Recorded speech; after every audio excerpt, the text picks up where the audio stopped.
Hello, introduce yourself, please.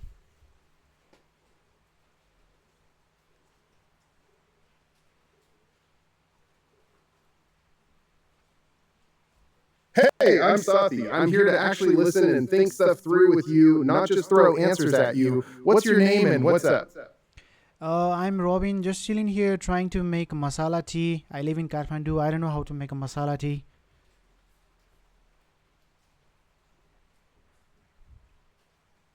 Ooh, good question. Give me a second here.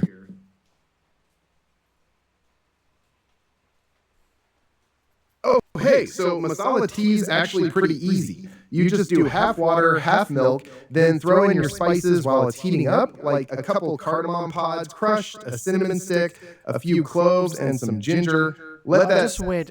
Can you tell me about Nepal war histories while back in those, Britishers in a badass way?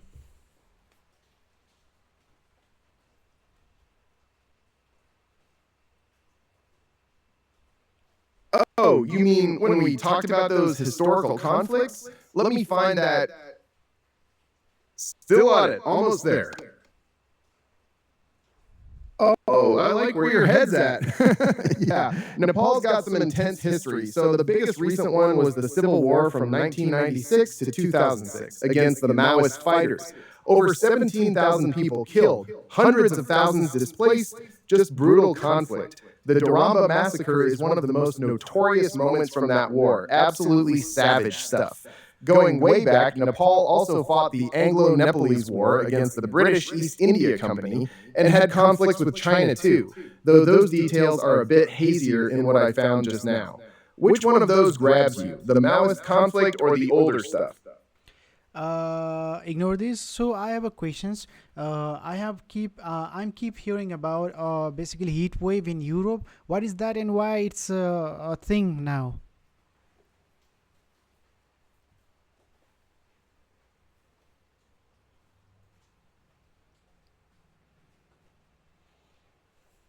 Let me pull up what's been happening over there. Just a hair more, still going.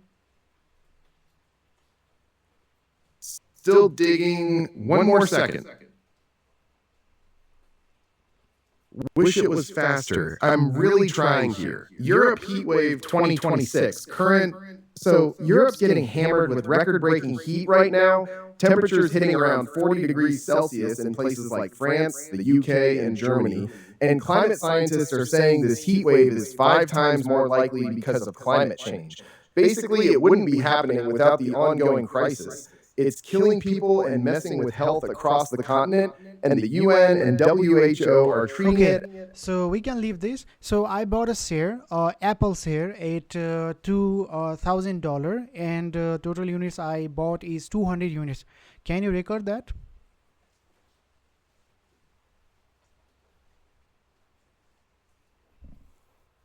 Okay, let me sit with that a moment.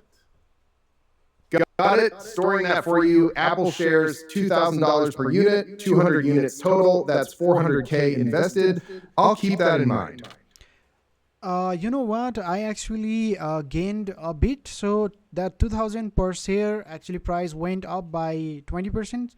So can you give me the total values that I have right now and how much profit did I make?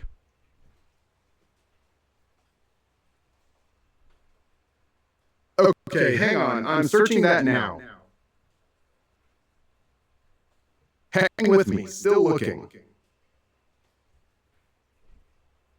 Still on the hunt for you. Nice. So if your original cost was $2,000 per share and it went up 20%, that's $2,400 per share now. Your total position is worth 200 units times $2,400 equals $480,000. You put in $400,000, so your profit is $80,000. That's a solid gain, man. So that means I can buy a island somewhere. What do you think? What should I do with that money?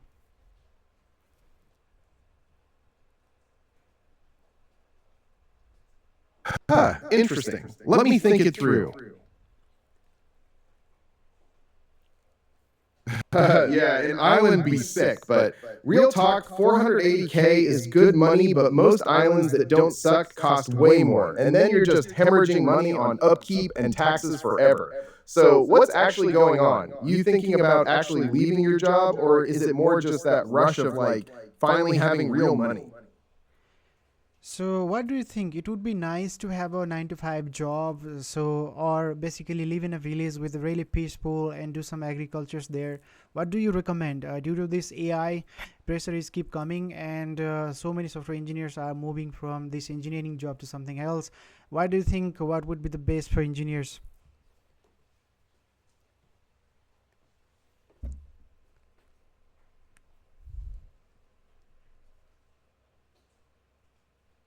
That sounds like you're carrying a lot right now.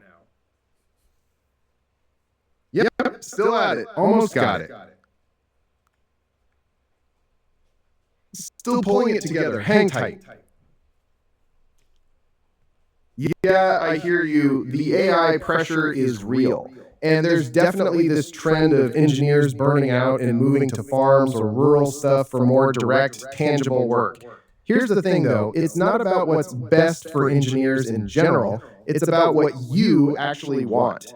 The people leaving tech for farming aren't doing it because farming's objectively better, they're doing it because they're exhausted by the disconnect between effort and output, the endless optimization, the burnout. That's legit, but it cuts both ways. Some hybrid it, keep a remote tech job, start farming on the side. Some go full-time agriculture. Some find a completely different industry where engineering is just a tool inside something they actually care about. Marine biology, renewable energy, infrastructure in developing countries. The pattern that actually works is picking something that interests you first, then using software skills as the leverage. So the real question isn't should engineers farm, it's what actually excites you. Is it the quiet and control, the tangible output, getting away from the hype machine, or are you just fried right now and need out? You've got 480,000 and you're in Kathmandu, which is honestly a rare position. What would make you actually want to get up in the morning? Nothing. Just I was wondering what should I be doing because I'm also hunting for a job. Will you help me to hunt a job?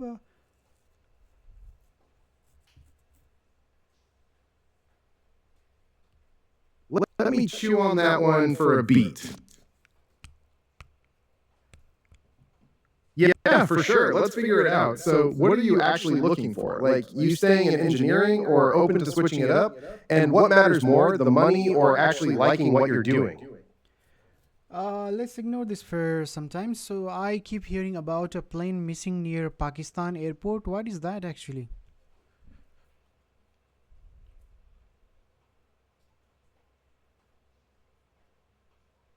Let me find out what's been going on with that. Just a hair more. Still going. Still digging one more second. Yeah, that's a rough one. A K-2 Airways cargo plane went down off Pakistan's coast on Tuesday, lost contact with air traffic control while flying from Sharjah to Karachi. Navy found the wreckage about 12 hours later, 98 kilometers south of Ormara port, but the 5 crew members are still missing. Okay, so I like to play basically Call of Duty Modern Warfare, and the missions that it requires is really expensive. What should I be doing? You know, I really wanted to play a game, but I don't have enough machine power to play that game.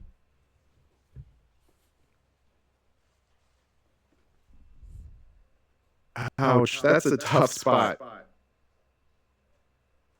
Yeah, that's frustrating. Modern warfare is a beast to run. So, real quick, are you looking to upgrade your PC or would you rather find cheaper games that'll actually work on what you've got right now?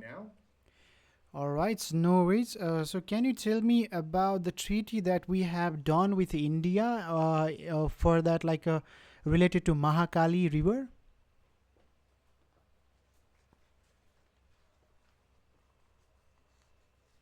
Okay, hang on. I'm searching that now.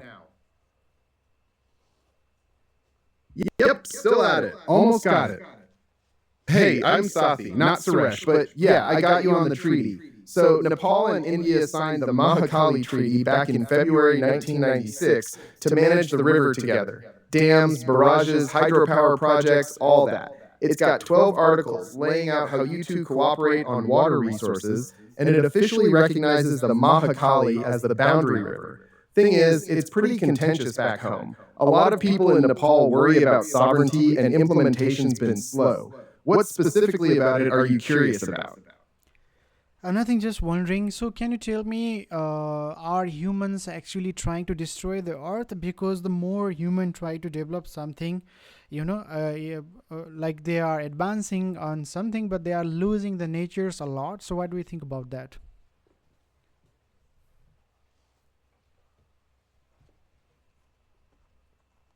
I'm really sorry. That's heavy.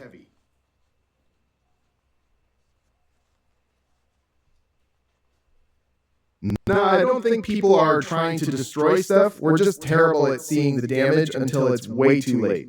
Like, we build things, make money, fix problems in one place, and the mess shows up somewhere else or years later, so it doesn't feel real while it's happening. Some people are actually getting it right, though. Solar stuff, farming that actually helps the land, bringing wildlife back, but it's slow and fighting against a system that still pays more for quick money than long-term survival. So it's not. So there is a real concern from my side. I went to play futsal yesterday, and the group actually tortured me and they bullied me. So I'm trying to hit those boys with a stick and some rods. So would you suggest what should I do in this situation?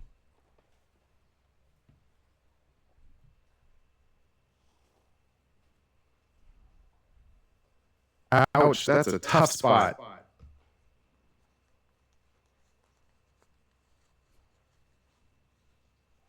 Man, that's rough. Getting bullied sucks, and I get why you want to hit back. But that's just going to make things worse for you, honestly. You got to tell an actual adult about it, parent, teacher, coach, whoever, and get them to help shut it down. Or just bounce from that group and find different people to play with. You've got actual power here, like adults backing you up or just walking away instead of getting yourself in trouble. What'd they actually do? Was it like physical stuff or just talking trash? No worries. I'm trying to run 100 miles per hour. So can I do that? Can a human run that faster?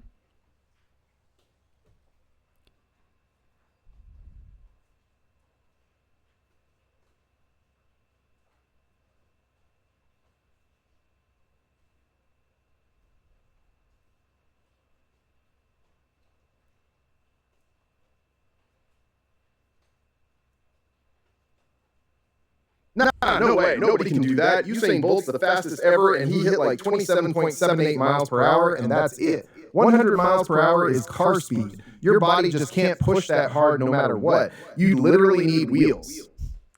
Okay, so I'm broke. What should I do?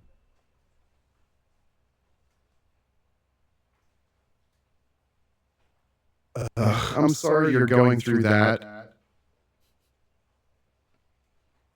Hold up. You've got $480,000 in Apple stock right now? What's actually going on? Did something happen with the money, or are you stressed about something else? Oh no, I forgot about that money. Oh, I remember now.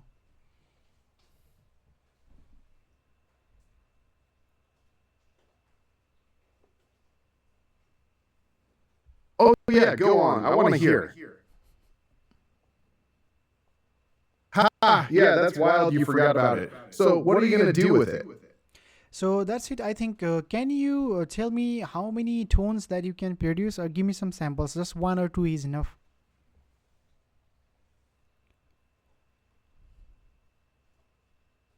Sure, here's a taste of what my voice can do. Here's Whisper. Come closer. I'll let you in on a little secret. Okay, can you tell me what do you think about the our Prime Minister of Nepal?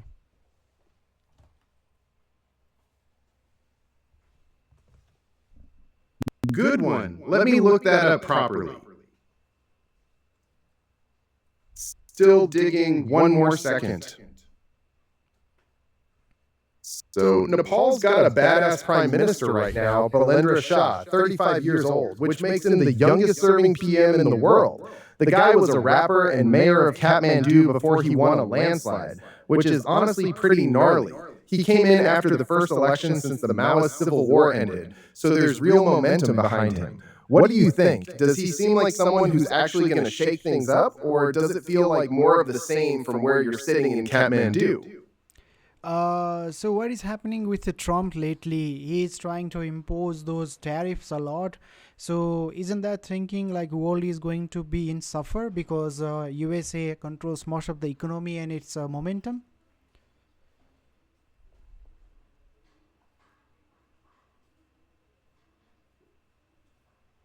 Yeah, that's a lot to think about right now. Still pulling it together, hang tight. Still on the hunt for you? Yeah, you're picking up on something real here. Trump's basically gone all in on tariffs. Right now it's 15% globally, and he's proposed bumping it to either 10% or 12.5% on 60 trading partners by mid 2026. The thing is, the data is pretty brutal. Economists say this could tank long run U.S. output by 0.4%. U.S. households are going to see costs spike by All right, around. so that's all for today. That's all for today. I need to go somewhere. Tata, bye bye. Take care.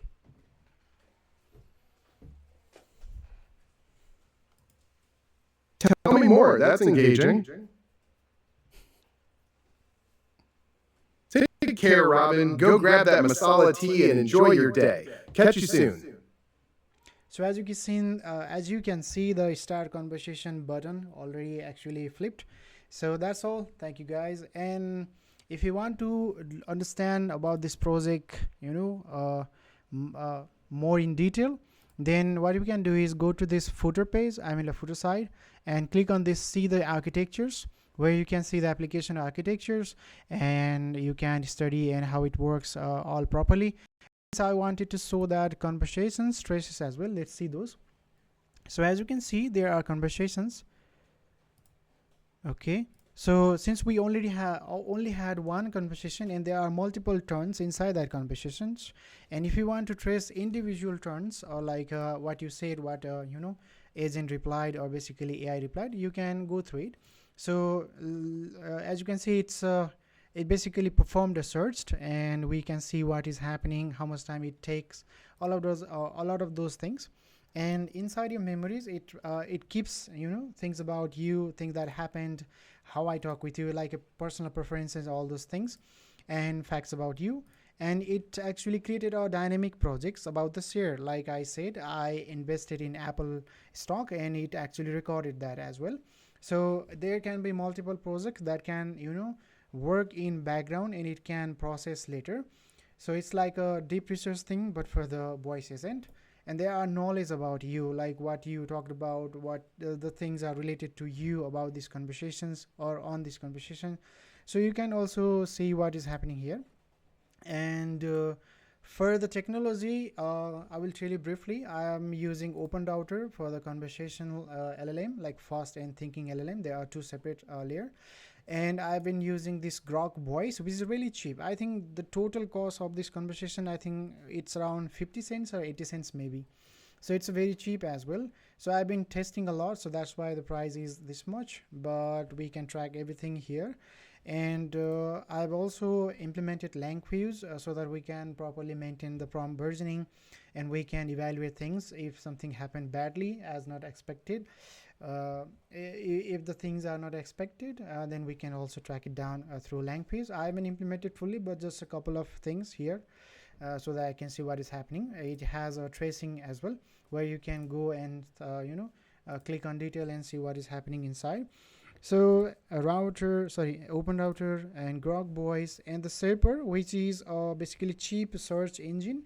It's a Google search features that I implemented, which will give me like a couple of links that is related to the context. And based on those available links, it will go and find based on the priority. If that are official, most trustful links or not, it will re-rank those, and it will search and get the results and give you the summary like you've seen in the conversations. So that's all about Asaathi. Go and enjoy it, and that's all I can tell you.